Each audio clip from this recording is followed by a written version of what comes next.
Et tout le problème entre Guédiawaye Football Club, entre l'association Guédiawaye et Diapo, c'est là. C'est là. M.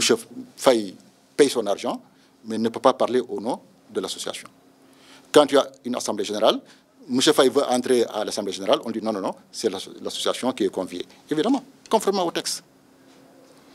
C'est pourquoi nous avons dit à la fédération, il y a deux possibilités. Soit vous respectez vos dispositions de façon stricte, et en ce moment-là, seules les associations pourront créer des sociétés.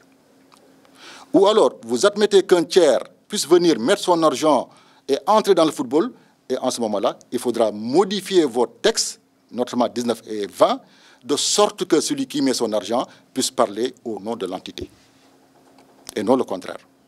Puisque, il y a un adage qui le dit très bien, celui qui paye, c'est celui qui commande. On ne peut pas payer et ne pas commander. Et tout le problème de Guédiawaye et de Diapo réside là. Qu'est-ce qui s'est passé finalement? Quand il y a eu tous ces problèmes-là, Guédiawaye a dit, moi je romps.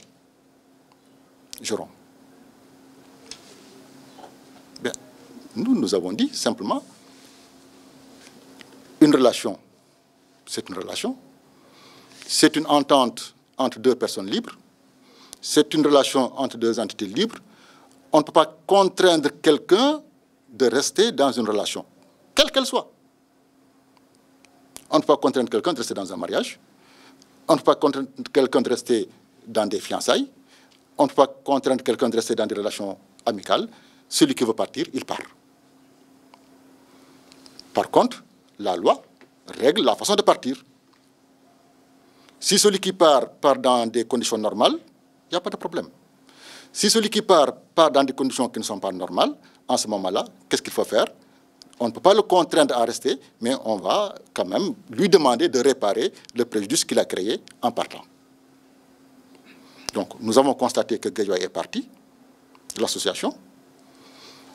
Elle est partie à 1 mois de la reprise du championnat, sans aucun préavis. Il est vrai que dans le protocole, il n'y a aucune disposition sur le préavis. Aucune disposition. Donc, le protocole lui-même est lacunaire. Parce que, quand même, on ne peut pas venir signer un contrat de cette importance-là sans prévoir les conditions de rupture.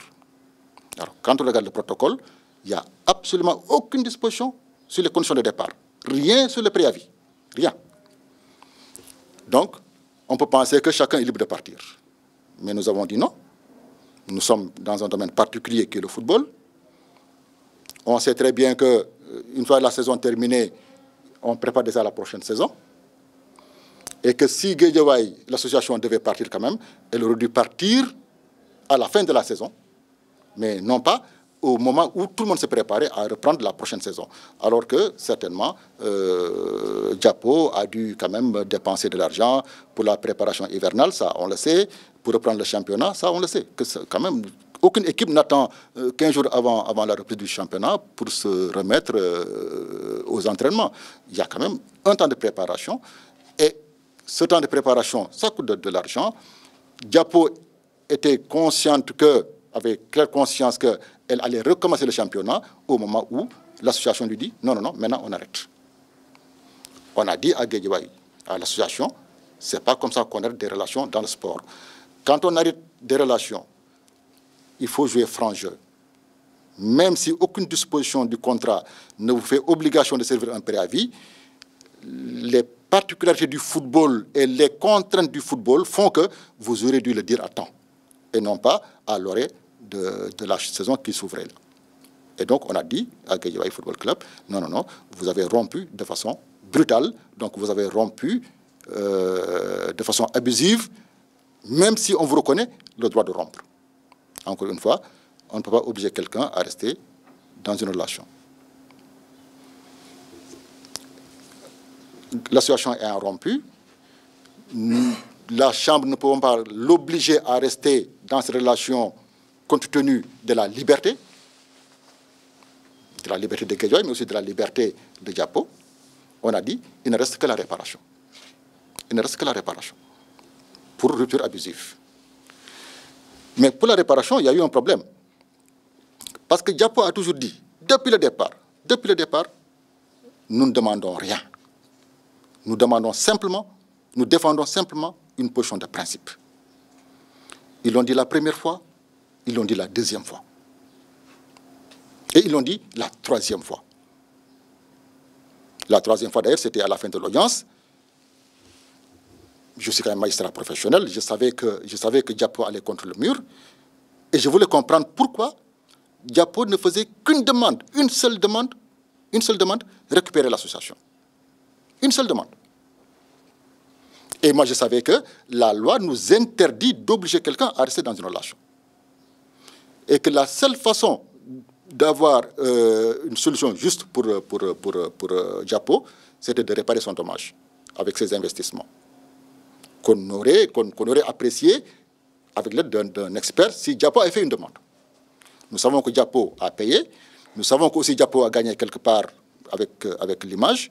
Nous aurions nommé un expert pour regarder un peu qui doit quoi dans cette affaire-là.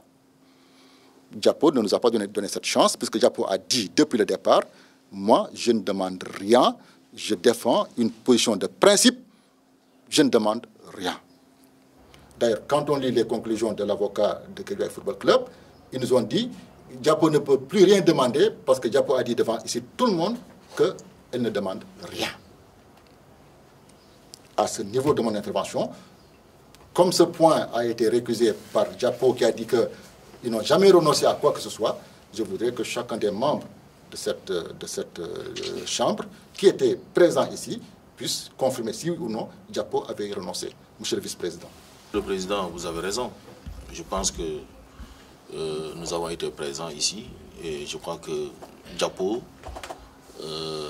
a renoncé à son droit de demander une indemnisation. Ça, c'est clair, incontestable.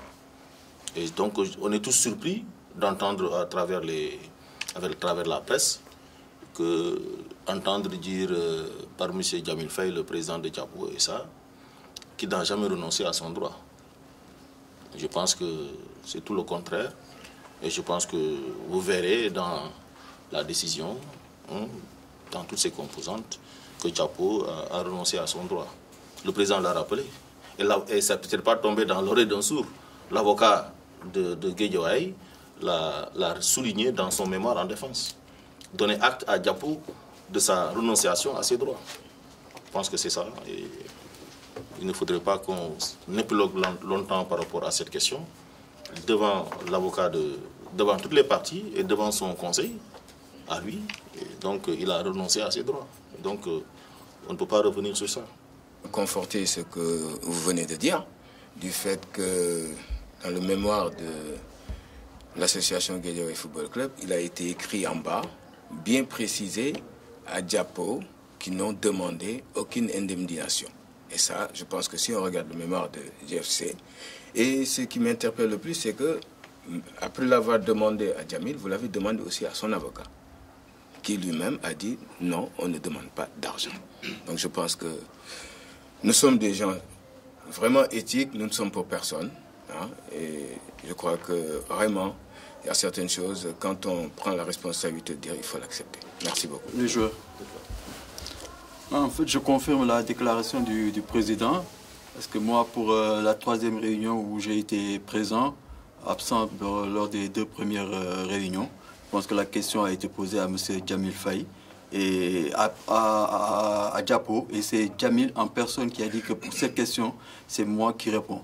Et il a répondu, je pense qu'il a dit que il ne demande aucun dédommagement et que c'est juste un problème de principe. Il veut reprendre le club. Je pense que ça a été clair devant tout le monde. Et je pense qu'il n'y a pas à épiloguer sur ce point. Je suis représentant de club, oui, pour un parti. Donc je tiens à souligner que mes collègues ont parfaitement raison.